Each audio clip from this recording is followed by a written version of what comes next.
All right, guys, big show this week. We've got the Suns rising. We've spoken a lot about them. We've got some big dogs back for Richmond. And play on or out of bounds, pissing in a kid's pool. I don't know. Let us know. This episode is proudly sponsored by KPI Construction Services. When it comes to construction sites, reliability and efficiency are key. That's where KPI Construction Services shines. With a single call, KPI provides a range of essential services, which includes labour hire, crane hire, and traffic control. KPI is a progressive business with modern plant and equipment across all of their operating states. Focusing on innovation and to avoid the business drifting is always front of mind. We are proud to be aligned with and have such a reputable company partnering with the show. Aces, I know I always go on about the RIXXs, but I got huge news. We have all our styles and colours restocked on the website right now. Get online, grab some sunglasses at rixxeyewear.com.au right now and use our little discount code ACES if you want a 20% discount code on the house. All right, Tommy, let's get stuck into the podcast, mate. Welcome back to the ACES Premiership Countdown. My name's Tommy Sheridan and I'm your host, and I'm joined by the pig, Michael Hibbert. How was your weekend, big fella? It's good, mate. I'll be honest, I'm a bit nervous and tail between my legs after tipping Melbourne to win the flag, and they let me down, and the Pigs parlay didn't go to plan either. And I like my boxing and MMA, and I've given you an absolute stinker in saying Ngannou would go the distance, and he's been flattened in the second round. So I'll be honest, I had beads of sweat coming down my forehead when I walked in here today, but you've let me down pretty nicely so far. Opening round doesn't count, does it? Opening round, it's a free hit. You know what I think of opening round, and it's like round one this week, and it's where it all starts. So we'll put that behind us. I think I'm not going too well on the tipping. We'll go into that in a minute. You cost me as well. We're going to get to the tipping in a minute, but I changed my tip after the podcast. So from now on, I'm going to tip on the podcast, and you get my phone out and tip and leave it, because when you were tipping them to win the flag, I'm going, maybe he knows something that I don't know. So I swapped me tip. Maybe I should be a sales rep or something. I tell you what, you're bloody good at it, because that tip you gave me in the boxing, what did you tell me? And then I'll tell you what I've gone and done, which I've made an absolute blue as well. Anthony Joshua, two-time heavyweight champions fighting Ngannou, who arguably beat Tyson Fury, who's the best heavyweight in the world at the moment, nearly in a decision. I thought he'll go the distance. He's got a head like a brick, and you can't knock him out. And I've sold it to you. I've sold it to all my mates, and oh, mate, I had to turn my phone off over the weekend. I was coughing sprays left, right and centre, and you were one of them too. So this is what I've done. You've got the tip. I've forgotten about it because I'm not interested in boxing. That's just me. I don't really follow it. Anyway, I get to the airport because I'm flying to Sydney to watch the Giants. As soon as I get there, I meet my mate Jimmy and his mate. I've just met his mate on the spot, right? He's watching the fight. I go, you got the fight on, do you? I go, oh, mate, Joshua will go the distance. Me mate's a guru. He said that he's got a head like a cement. You can't knock him down. Even Fury couldn't put him down. He goes, yeah. I go, yeah, $4 to go the distance. Mate, I'm not joking, yeah. The fight started and he's gone, bang, put him on his ass. He looks at me. I go, whoa. I started texting you going, mate, what's this mail you sent me? And then second round starts and he's out cold and didn't move off the canvas. I'm thinking, my mate goes, I've got to go board me flight. He was going somewhere else, this other bloke. And I'm going, oh no, why did I relay that one? Yeah, it was a stinker. And you've pumped me up to be this big expert tipper here, and I've tipped one for the week. So anyway, mate, we'll move on. It's a tough cake, but we will move on, and we'll. It's great to have you back. I'm really excited. Appreciate everyone that reached out last week. It's always hard off the top, but me and Pig have some good chemistry. We really enjoyed doing it, and we were really excited to get back in here. So let's get stuck into it. AFL round one, plenty to talk about. Let's start off with play on or out of bounds. I love this segment. What have you got for us this week? I reckon last week we had a bit of a stinker, but this week I've seen the run sheet and I love it. Well, last week actually got a bit of feedback. Was the play on or out of bounds, putting the rubbish in the neighbour's bin, and a lot of people got back to me and said it's play on, which made me feel good about myself. But this week I've got one I feel like a lot of people can relate to. It is, I took my kids and my wife down to Gumby World and, saw the animals and jumped in the pool and doing the splash zone there with my kids, 3 and 1 years old. So was in the kids' pool, and I'm going to go out and say it, and I know I'm going to get called a sick unit and probably get cancelled, but I pissed in the pool, Tommy. Oh, not the kids' pool, mate. You can't be kissing in the kids' pool. No. Oh, no. Is it even deep enough for you? It wasn't going down your leg, was it? I made sure I was, up to like the metre, so I wasn't in the real shallow bit. I was walking around up to about my chest, and I didn't sit there and let it marinate. I was splashing it around and mixed it in the water a bit. But anyway, so it put me... It's made me think, play on out of bounds. At what point is it okay to piss in a pool? I thought, I didn't want to take my 1-year-old to the toilet with me. They're pissing in there. Why can't I? So I'm saying in a kid's pool, fair game, decent enough size. Wasn't too many people around me, but, obviously in the ocean, play on. I don't think you can do it in a spa. And maybe not in your mate's small pool in the backyard. I don't know. What do you think? Just on that, wait, I'll answer this in a second, but you go, maybe not in the spa. Now, you played a lot of footy in a lot of seasons, so how many times did you urinate in the spa? Be honest now that you're not there.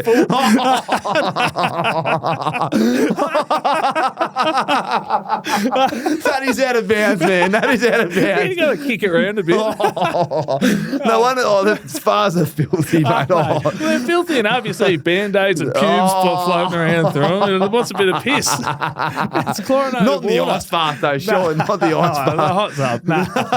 Nah. I don't know. It's a good one. Out of bounds or play on. I think pissing in the pool is play on, but the kids' pool as an adult, I reckon that's out of bounds. Let the kids have that's their pool. They can piss in their pool, but you got to go piss in the adult pool. Oh, it made me laugh, made me think, and that's what this segment's about, is making you think about, all right, because some people agree. Obviously, no one admits to doing it, but I'm going out there and saying it on live TV or live camera here that, yes, I pissed in the pool. I'm not proud of it, but I did it. I think there's that much chlorine these days, it doesn't even matter. Mate, exactly why I did it. So, anyways, that is a good one. Ask yourself if you're listening or if you're with your mates this weekend and let us know. Is it play on or out of bounds to piss in the kids' pool if you're a dad? Or any pool, for that matter. Yeah, very good. Let's move on to the Aces leaderboard here. We've got the AFL tipping competition. Before I read out the two tipsters, the sick units, like we like to call them, that went 4 from 4, I just want to say a massive thank you to everyone that's joined. We've got 650 people in this competition, and that's a lot of people. You put them in a room and you look at them, you get very nervous. So I just want to say a massive thank you to everyone that entered. We're going to have a lot of fun with our tipping this year. And if you're right at the top, you're going to get a mention every week. But we're going to have a lot of fun, and we're going to have a lot of fun with our prizes. And that's what I'll do before I read out the leaderboard or the top two. Pig, we need to start organising prizes, and I'm in no rush because I know that we've got a lot of friends that are still playing that all haven't played, and they've got some nice memorabilia at home that we can maybe just get in studio. But I think maybe we start talking about what prizes should we start off, and how should we roll these prizes out at the end of the year? Well, I definitely think a Melbourne jumper, after all the favours some of those boys owe me, I'll definitely get a Melbourne jumper over the line. And we have blokes at other clubs who'll be able to get that stuff over the line as well. A couple of footies maybe signed. But, yeah, I think the first cab off the rank will be hitting the boys up at Melbourne and asking for a signed jumper. I mean, I've got enough signed in my time. I know how it works, and it can definitely get done. So there, I'll start with that. That's very good. What are we going, individual players, or we think team jersey? I think the team. I think it's. I mean, if we have some listeners, if a winner, maybe if they just want Max Gawn or something, I'm sure I can get that over the line. But I think the team signed jersey looks better, doesn't it? You can frame it up at home, put it in the pool room. 100%. All right, I'll hold you accountable to that one. Yeah, that can get done. I think I can start off with something similar at the Giants and Freo. But we might even, maybe you just want Toby Green. We'll work it out. I know Toby would happily sign one, but let's start with our clubs that we know, and we'll get them in studio, and we'll just start building the bank. Because what I want to do, while I'm talking about the prizes here for the tipping competition, 650 people have entered. There's a responsibility for me and you to get more than one prize. Now, I'm thinking in my head we should have 18 prizes, and the first person can pick what they want off the top. Like it. And we might get some extra stuff there as well. And then we work our way down to 18th. Or we give number one the Premier's jersey or whoever signed it from the team that year, and goes down to 18. So I was thinking that, but it's about the people at home. So we'll put a little poll up or something, a survey maybe. Prize 18 could be this beautiful KPI Constructions helmet. Who knows? I'll tell you what, it's an absolute beauty. I was walking around my hotel with this today. A big shout out to Rammer and KPI dropping off a second one. Just got the premium in studio here. Let's go to our tipping leaderboard. So 2 blokes, or maybe there's a lady, but 2 blokes have tipped, I think they are blokes, have tipped perfectly, 4 from 4. So only 2 out of 650, which is elite. Tobes, 1974, and Tristan Barnett, 16. Congratulations, 4 from 4. Great start. Pig, where have you placed yourself? Because I went 2 from 4, and I've found myself 317th, which is not a great number to look at. Well, this expert tipster that you brought into studio is 497th in the out of 600. I think there was about 7 people that tipped 0, and I've tipped 1. So I'm off to an absolute flyer, Tommy. As I said, the D's let me down. I was disappointed in their efforts. They didn't kick straight early, but the Swans were really good. And Carlton, how did Brisbane let that lead slip? You just led into our next segment, our Punters Club review, our 12-week challenge. We are sitting here thinking we're geniuses. We thought we'd do the Queensland special, take Brisbane into the Suns. I shot off a message to Pig at quarter time and said, well, the first leg's ticked. Yeah. And then you blink. And we're giving ourselves a gimme on that one. We're going to tip in, it was $50 each to start, $100, and we're giving ourselves $1.60 and the win off the $100 there. So we're tipping ourselves $80 in and starting again. And we're taking it as a win for this week because that was absolute dog shit. And Dunks, if you and the boys are listening, what are you doing? Come on, boys, tighten up in the last quarter. We're going to pretend like Brisbane won by a point and start from there. As I said, I wasn't a big fan of round 0 opening round, so it starts this week, and we'll go into our tips later on. So what Hibbo's saying, we had a chat on the phone earlier, and because it's not a lot of money, we're going to consider it a win, and we're just going to put $80 in each, and we're going to go again, and we're going to just think that we won. So if you're playing at home, you can do that, or just start again, but we just feel like we were robbed by 1 point by the Blues brothers. Doherty goes out, and we'll talk about him in a second because that was shattering. No Wiedering, no Walsh. We couldn't believe it. So we're just going to fire away and go week 2 with our compounding interest type model with our 12-week challenge. Well, we won't be doing this after 5 rounds and making up the dollars by then. We'll be in the thousands. So this is the one time we get to do this, and we're giving ourselves a gimme. Mulligan, there you go. A 12-week challenge, a punting mulligan. There you go. Pigs parlay update there, no good. Nah, it's quite embarrassing. I put it in my intro there. I have the tail between my legs here. I don't know why you even brought it up. Sorry, mate. We'll move straight on. Tommy's tips, very stiff. I had everything but the Pies players. Schultze kicked 3, needed a goal. To go in there, 25, had 21. But all my Giants boys dominated. Cal Brown kicked 5. I had him for 1. And Jesse Hogan, who I thought would have a big day, I think he kicked 4, and I had him for 2. Yep. And Tom Green, my man, I had him for 30. I think he saluted, but I should have just stuck with Giants to win and did not touch the other boys because there wasn't a lot of value there. But that's all right. We'll go again. Just trust your gut, Train. This week, I've just got to trust me gut, and we've got a lot of games, so should be able to find some value for everyone out there. So there's the review. There's our accountability. Righto, it's time for the RIXX eye-catching moments, Hibbo. Something that caught your eye this week. So let's put the frames on, and I'll start with you. What caught your eye this week? We watched a lot of NFL over the off-season especially, and to see the boys running out with their jumpers, and I just feel like it's time to put names back on the jumpers. I remember back in, I think, 2014 or 15, had the Hibbard #1 playing at the Dons at the time, and I reckon it looked great. And I reckon it's time for the AFL to bring that back. I reckon it's great marketing. You can sell a lot more jumpers. You get your favourite player, not only their number, but their name on there. And me being an ex-player now, having kids, my daughters will be running around with 14 Billings on their back. I want them to have the number 14 Hibbard on their back. And I think they're things that I reckon it looks good. I reckon it'll be good for the game. People in the crowd be able to have their favourite players' names on their back as well as their numbers. So it's time for the AFL to bring that back in. That was my eye catcher. I think it'll look good, and going forward, it'll be a good one. Love it. I actually, we love our NFL, and I've saw someone yesterday wearing an Aaron Rodgers Green Bay jersey, which is no longer there, but it does look elite knowing that that's his jersey and his name's on the back. I can't really remember seeing it was it 2015 they did it? Yeah, I've got it. I've still got the jumper at home, actually. My wife got a few special jumpers over the years framed for me, and that's framed at home. But it looks good, the players now, Van Ruin, he's a star, number 2, but I'm sure there's a lot of Nathan Jones fans that would love to have the number 2 on their back when they go to the game just to say, hey, he was my favourite player. So I think that's a good one going forward. Not sure if they'll do it. Not sure if they'll listen to us in the pod. Well, I know Matty De Boer's on the AFL Commission now. We'll be sending him a little DM post this podcast. I reckon he's one of those guys that will listen, take it all in. Nothing will happen, no doubt. But I reckon it's the reason it would make sense, sales. So you go to the merchandise store, and the only way I can see them doing it is introducing it for one round. So you know how you have retro round? Yep. We might have like names on the background. That's what they did back when I was back in 2015. So I reckon they should do that because then all of a sudden your Nick Dacos fans, they're all buying the one with his name on it and just the normal one without his name. And it's just all of a sudden they're walking around town with that name and number. Yeah. It's still got the logo on the front. I like it. I really like it. Thanks, mate. That is an eye-catching moment there. Will be when they're wearing them in a couple of rounds time. Will you claim it if the AFL's already put pen to paper last year and said we're doing this and you've just rolled out? Must have listened to the pod.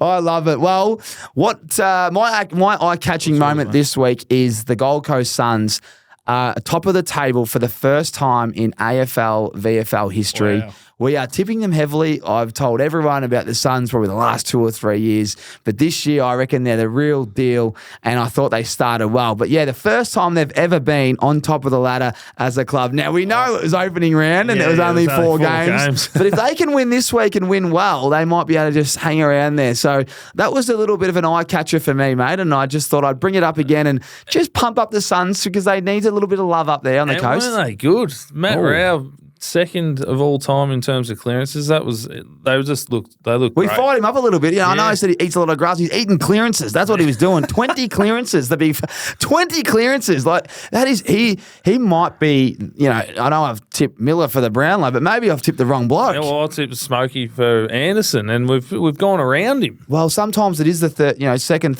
who knows? They're all stars. Yeah. But the midfield's stacked. Yeah, stacked. And Witt's in the ruck dominated on the way. I know they didn't have Nank for Richmond, but that midfield is going to be dangerous to watch. Very dangerous. Well, there you go. There's our 2 RIXX eye-catching moments. Names on the back of jerseys and the Suns, top of the table for the first time in VFL, AFL history. Love it, Hibbo. Well, now it's time to talk footy. That's what I've got you here for. You can always redeem yourself. That's about how you respond. Yes. And respond is what we will do. Thursday night footy, 7:30 p.m. at the G. This doesn't get any bigger than this one. There will be 90,000+. Carlton taking on Richmond.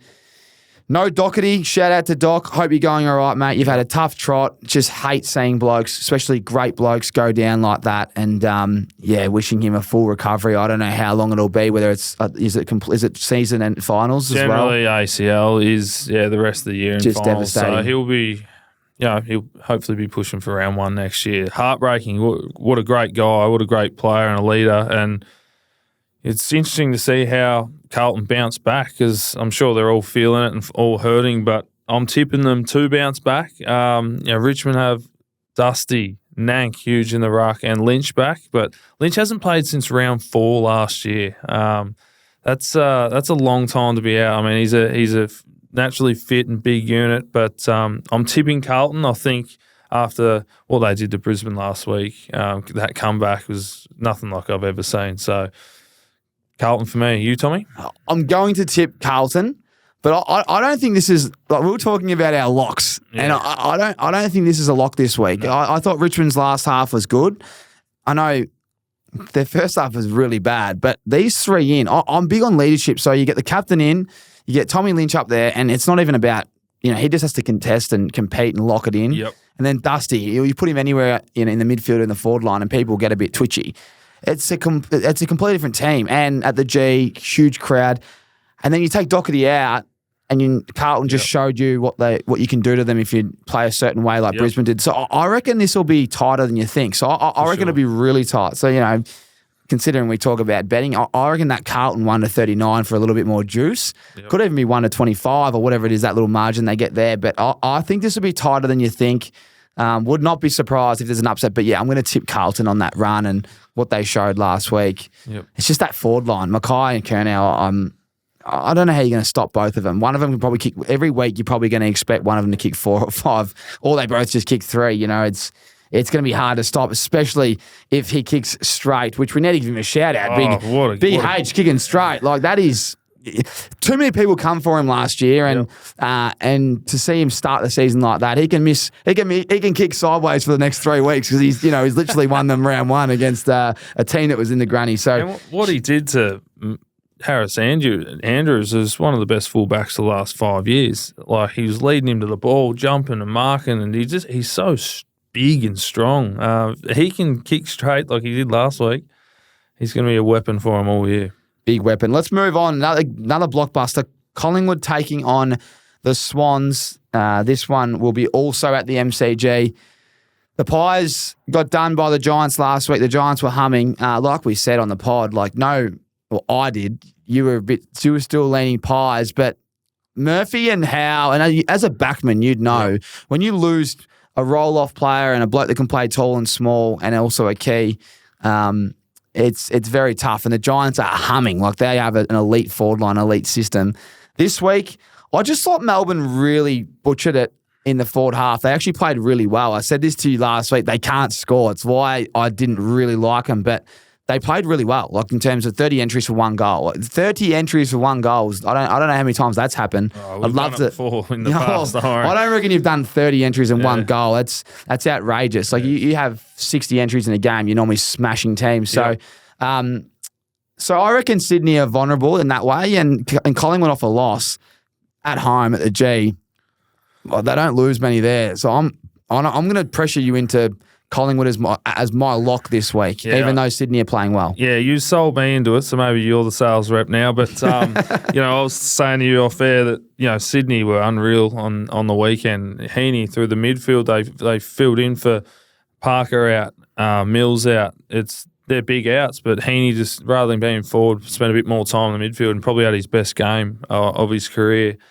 They were just a lot cleaner on the weekend. Melbourne fumbled, couldn't convert, but then they kicked away in the last quarter and showed what kind of team they can be this year.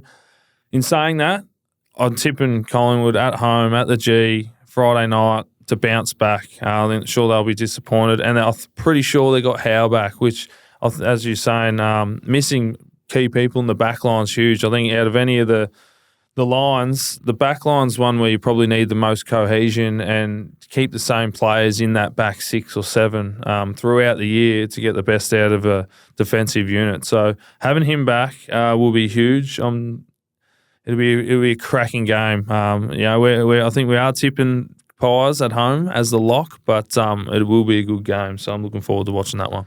So I've just had the teams roll in as we record this live, and Tigers swing the axe, Blues small in, Dusty back is the headline. Richmond coach Adam Uze has swung the axe after a disappointing opening round with recruit Jacob Kaczynski among 4 players omitted. And meanwhile, small forward Corey Durden comes into the blue side to replace Sam Doherty. So Sam Banks, Naismith, Samson, Ryan and Kaczynski out, and in come Lynch, Martin, Nate Curvis and Mansell for that Thursday night cracker. So there you go, live coming through the podcast. There's, as we expected, those names to come in, and that's why I'm a bit scared about that one. I wouldn't be, if you're a little punter on the couch Thursday night football, just stay away from the head-to-head because I reckon it to be a dangerous one this week. Righto, let's fly through. We like to go just little snippets of the games we think are crackers. This one will be pretty good. Essendon taking on the Hawks at the G again. Geez, how's the G going to go 3 nights in a row? I mean, Melbourne weather's been turning on lately, so it'll be doing fine. 145, the Dons are $1.73. And the Hawks 2.12. I like the Dons. I know there's a few things pre-season, whatnot. The Hawks play an attacking game style. I like the Dons coach. I like what he represents. I reckon I watched snippets of them in the practice game against Geelong, and they look like they were playing on and going a bit quicker. And I like what they got up forward. So I just think Essendon, and that's a rivalry game normally, not really much anymore, but I just reckon they're just probably a year or 2 more developed than the Hawthorn as a whole.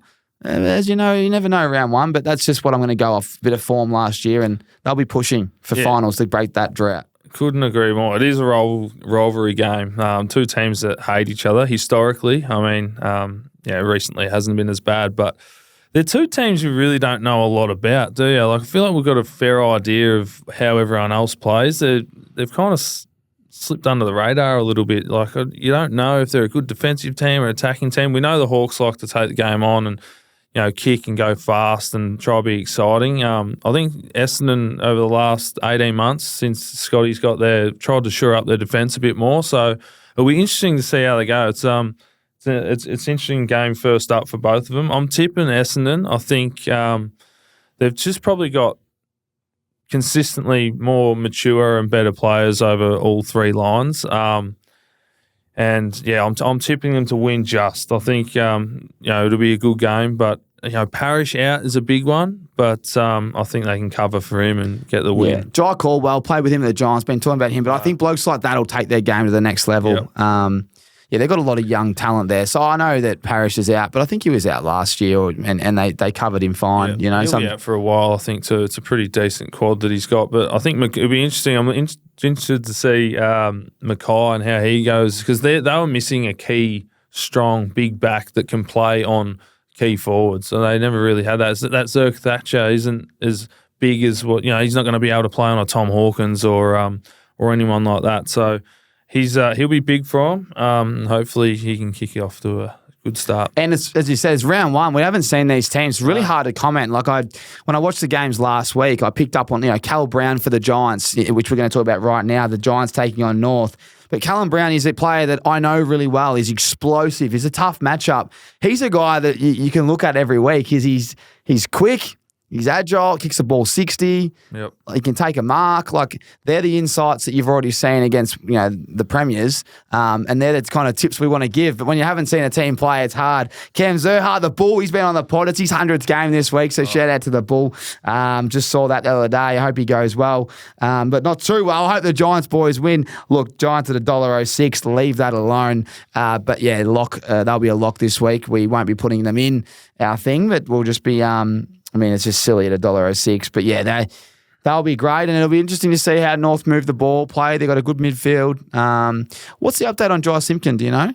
I think he's out. Jai Boy's still out? Yeah, he's still out this week, which is a big out. It seems too easy, I think, GWS, after what they did to the Premiers last week, going up against North, who are still building as a young team. They've got some good draft picks that they're really excited about, and I'm excited to watch them, but it would be pretty one-sided in my opinion. And Hibbo, last game at home for about 8 weeks, the Royal Melbourne Show. Now, when you're a kid and you go to the Royal Melbourne Show down here in Melbourne, what was your favourite lolly bag, just to throw one in there? I love the Freddo bag. The sherbet bomb one. Or the Bertie Beetle, remember that one? Beetle. I feel like everyone had the Bertie Beetle. I think it was because it was $2 and you just, your old man or mum would just go, yeah, you can have a Bertie Beetle. Get the blow-up bloody things and start bashing your brother with them. I haven't been the Royal Melbourne. I used to love the trolley. The sour lollies. They got the geckos. The Warhead one was good too, yeah. Yeah, I used to love the lolly bags. Oh, yeah. Might go down. Yeah. Well, you got an excuse. You got kids. If I go down there, I look like a bit of a, sick unit. Like our tipsters that get 4 from 4, a couple of sick units. There you go, Giants. They'll be looking forward to that. They get one more home game back to back, and then they're pretty much not on the road. They go to Canberra, but they're just not at home. So they'll be looking forward to showcasing an amazing performance like last week in front of their fans. Righto, this one's interesting. Geelong Cats taking on the Saints. This one's at HBA Stadium, and I know for a fact Ross Lyon teams are fit and he hates losing round one. He hasn't lost many, but the Cats don't lose down there too often. The Cats midfield concerns me a little bit because it's a bit young, and I think the Saints midfield is a bit more mature. So I'm actually really interested to see this one because if you get the ball to Jesse Cameron and Tomahawk and their forwards up there, they'll get the job done. But can they get it up there enough? Is probably my question. Yeah.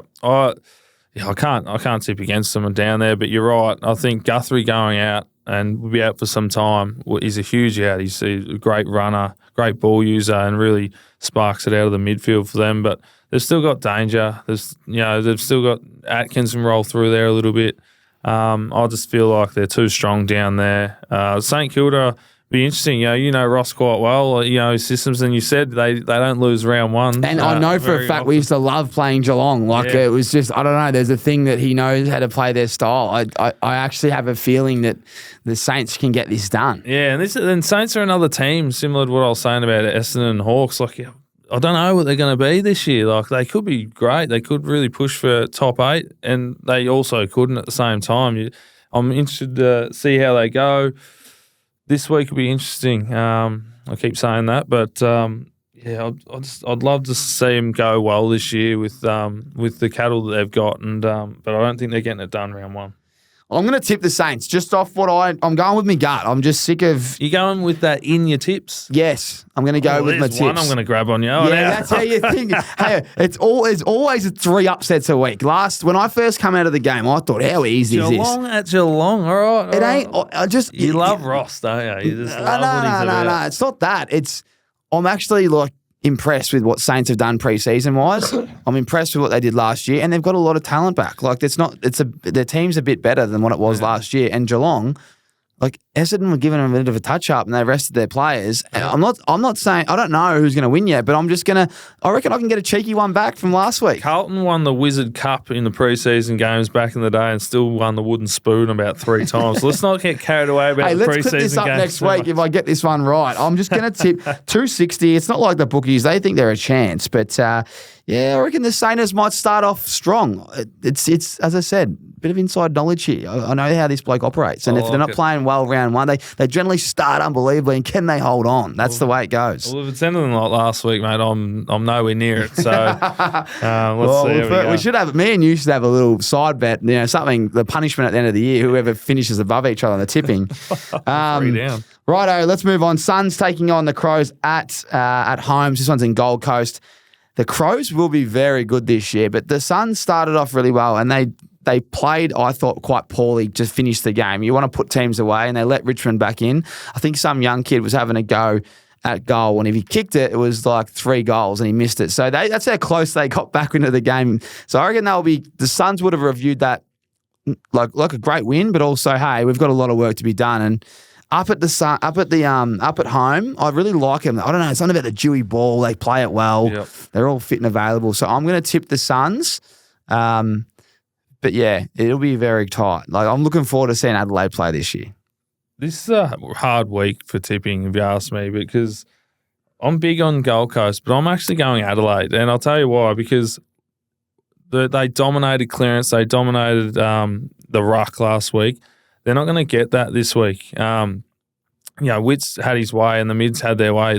With Dawson led through the midfield, they're just not going to get the easy use out of there that they did against Richmond, who were a bit undermanned. So I'm actually going Adelaide. I'm really excited to see what they do this year.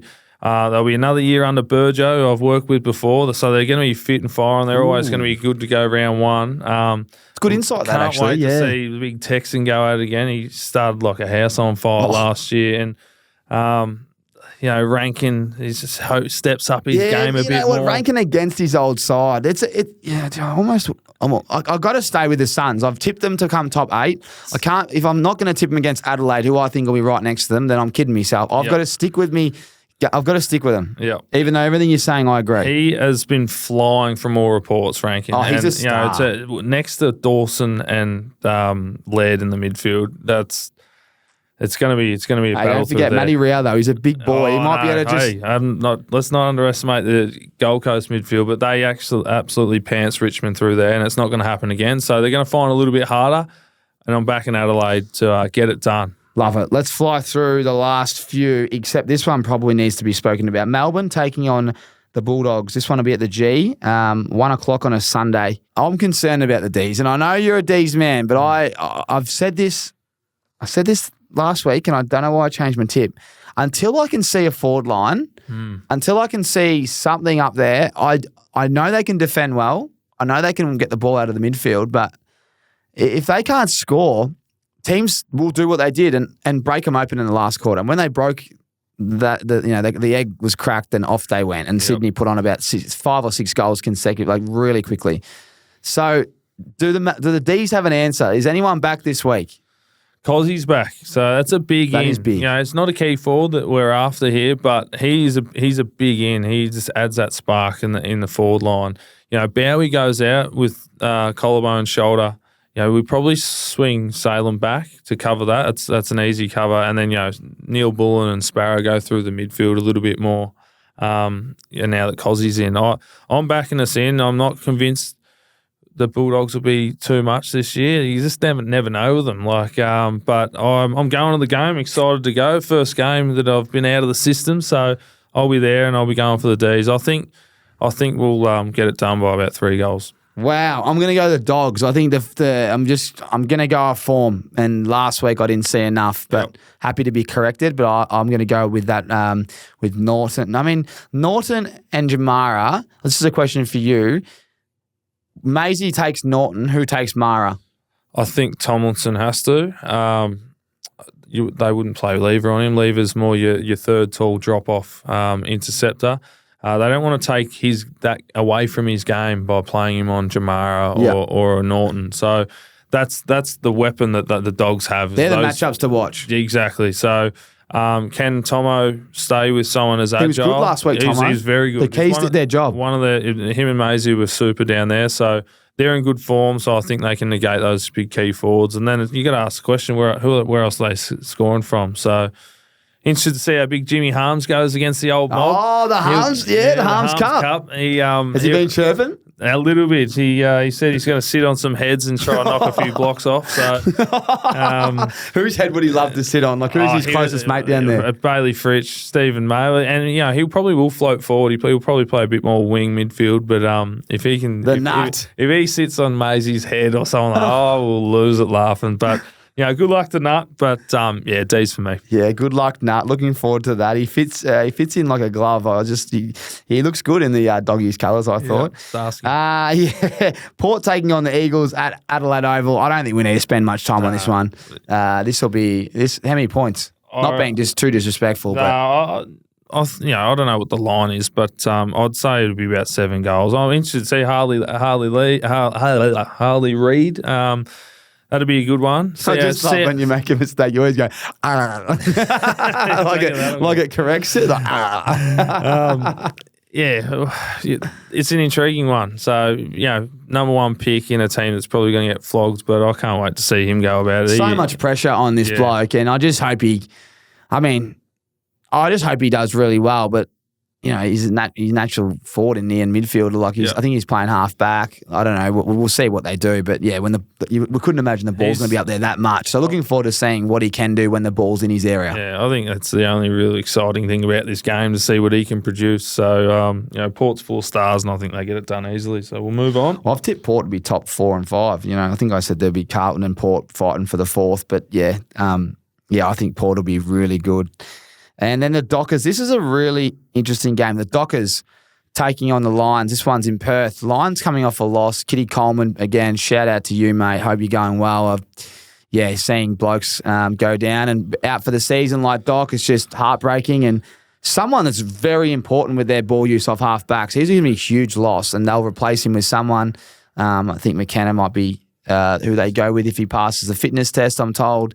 But whoever it is, the Lions looked unbelievable that first half. So if they bring that, I don't think you can stop them over in Perth. But also, Freo at home are hard to beat, as you know, as well. And round 1, everyone's so fit and healthy, and, it's the best. It's your best 22 v best 22. So what do you think, Pig? I think Brisbane will bounce back significantly. I heard Lockie Neal comment on radio saying that they were a bit selfish. They weren't running defensively. So, it was pretty strong words. So I can't see them doing that again. They were 47 points up, playing unbelievably last week. I think after that, it'll be a strong message to bounce back defensively. And I see that happening. I mean, Freo over there, as you said, are very hard to beat. I'm looking forward to seeing Big Jacko go another year at the Freo. Like their ruck combo is probably the best in the league at the moment. Well, Sean Darcy's out. Oh, he is. Yeah, so Sean Darcy out is why I'm going to tip Brisbane. Okay, I hate saying that. Freo fans, don't come for me, but I just think that was the reason I'm shit. And because Brisbane, they're going to be angry. They're going to be playing it's going to be, they're going to want these 4 points bad. And great teams who we think Brisbane are, they don't generally lose 2 in a row and they bounce back from hard losses like that. So I've got Brisbane winning, big win over there, and it'll kickstart the rest of their year now. Even though it's round 1 and it shouldn't have been opening round last week, we'll put that behind us. Oh, you're not happy with opening round there. There you go. We've got our tips right there. Hebo's tipped a few that I haven't. It's going to be interesting to see how we go next week.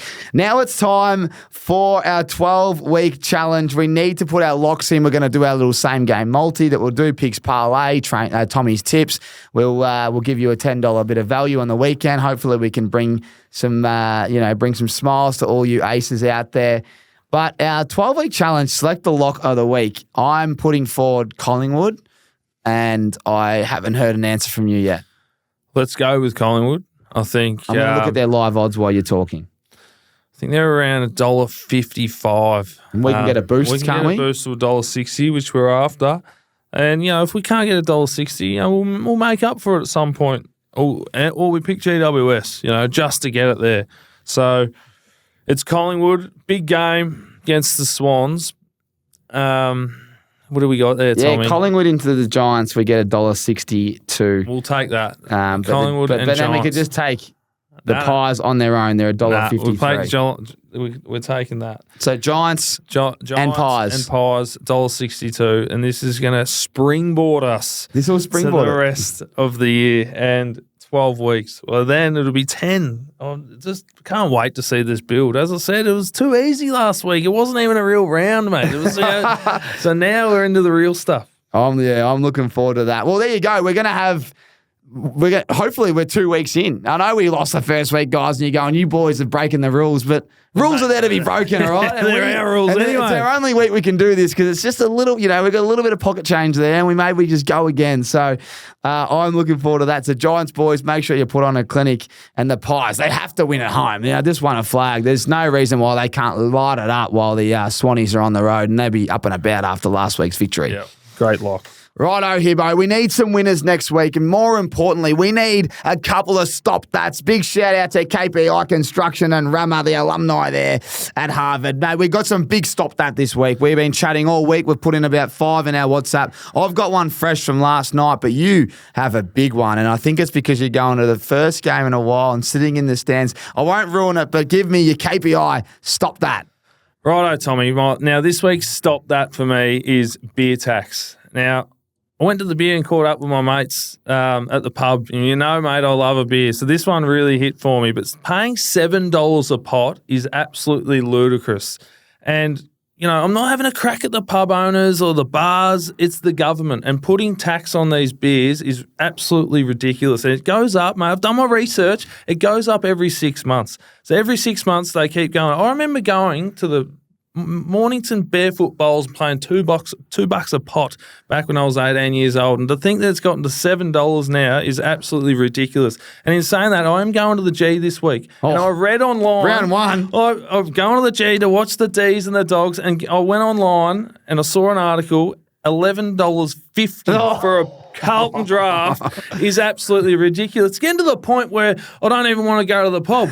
That is a lie. I will still go to the pub, and my missus would be wrapped if I didn't, but I'm still going to keep going. But I don't want to be paying $7 a pot anymore. And here's a little fact for you. We are the 4th highest beer tax country in the whole entire world. Is that right? Jeez, you've done your research on this. Mate, the big fella's fired up. It's things I care about, such as this. I'm going to do my research, but to the government, stop putting tax on beers. Stop that. Leave beer alone. Just leave it alone. Tax other things. I know that someone's going to go, but they need to tax some stuff. Yeah, I don't care. Anything but beer. Just leave the beer alone. We want to enjoy a beer in peace, not paying $7 a pot. Stop that. Put the beer down at the MCGs too while you're at it. I can't believe they're taxing beer. Stop that. Righto, Tommy. What's yours, mate? Oh, I have a KPI Construction stop that this week? I'll start and I'll build, but I went to Fred again last night in Sydney. I was very lucky to get a ticket. I went with a few friends. Mind you, in the nosebleeds. So it was more of a sit down. It's not, you're standing up. Energy's good. All right, building, loving the show. He put on a clinic. This bloke was unbelievable live. I can't recommend this bloke anymore. And all of a sudden, my view was just taken away because this bloke rolled in with 3 mates and he's standing in front of me. And I'm watching one of the greatest artists of all time just spin the decks, play absolute bangers after banger. And this bloke rolled in and he's got the BO. Oh, I tell you what, Pig. His armpits were smelling like a rotten egg cross between wet dog and the bin juice if you had tuna cans every night. If you're going to a festival and you think it's acceptable to have the BO on the armpits and you're throwing your arms around for 90 minutes while Fred again's on, you can't be going to Fred again, standing in front of the train, putting your arms up for 90 minutes, and I can smell the bin juice with tuna cross between rotten eggs. Oh, boy, get to Chemist Warehouse, son. Stop that. Stop that. Cut that out. That is unacceptable. You can't be going to a festival, can you? Nah, you can't. Not a festival, a show. It's not a festival. It's one of the best artists of our era. The young guys and girls are going wild. And this bloke thinks it's acceptable to roll. Mate, the whole row, I couldn't believe it. I go, this bloke's serious? And his missus, his friends, they were hugging that. Mind you, the pump up I'll give, his energy was unbelievable. Like I was getting, I had to stand up because I had to get away from the big fella, but I couldn't believe the scent coming from the pits. So I thought, gee, it's common courtesy to just throw some pit treatment on before you go to a festival. Mate, I don't know about you when you were playing footy, but we had blokes that would roll in at 8 o'clock and do mobility and stretching and pong already. I'm like, mate, you've just woken up. What makes you sweat and stink this early in the morning? Anyway, you can't be smelling that bad. That early too. I mean, at a festival, it's nearly like you can understand it. It wasn't. It was a show. Like it's it doesn't matter. It's like going out for dinner and this is the thing, right? Your seats are pretty tight, and I just felt that bad for the girl next to him. I'm thinking she's right under his pit. He was 6'3", this bloke, throwing the arms around. He was having a good old time, and I'm thinking, oh, the poor girl next to her, she's about to pass out. I could see her. It was bad. I know I'm exaggerating here, but there's a time where we go to the locker room or you go to work and there's that one person that just, it's like they can't smell their own pits. And I reckon this bloke needs to eat a bottle of Rexona just so his hormones change because it was something shocking. So there you go. That is my KPI. Stop that for the week. I'm with you, Train. Get some Rexona on your pits and stop that. There you go. Hopefully we've got more next week because that one got me. But everyone that tuned in, hope you enjoyed that pod. We've given some insights out.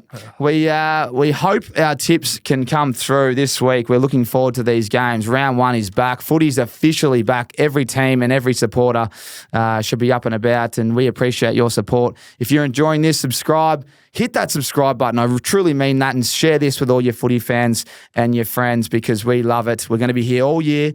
And if you want to shoot us a message, just DM on Instagram or comment on our YouTube or whatever, let us know because we'll add it to the show. Anything from you, Hibbo?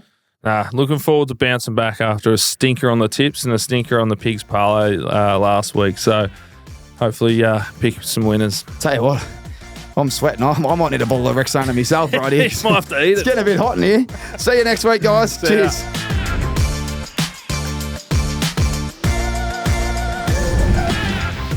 This episode is proudly sponsored by KPI Construction Services. When it comes to construction sites, reliability and efficiency are key. That's where KPI Construction Services shines. With a single call, KPI provides a range of essential services, which includes labour hire, crane hire, and traffic control. KPI is a progressive business with modern plant and equipment across all of their operating states. Focusing on innovation and to avoid the business drifting is always front of mind. We are proud to be aligned with and have such a reputable company partnering with the show. Aces, I know I always go on about the RIXXs, but I got huge news. We have all our styles and colours restocked on the website right now. Get online, grab some sunglasses at rixxeyewear.com.au right now and use our little discount code ACES if you want a 20% discount code on the house.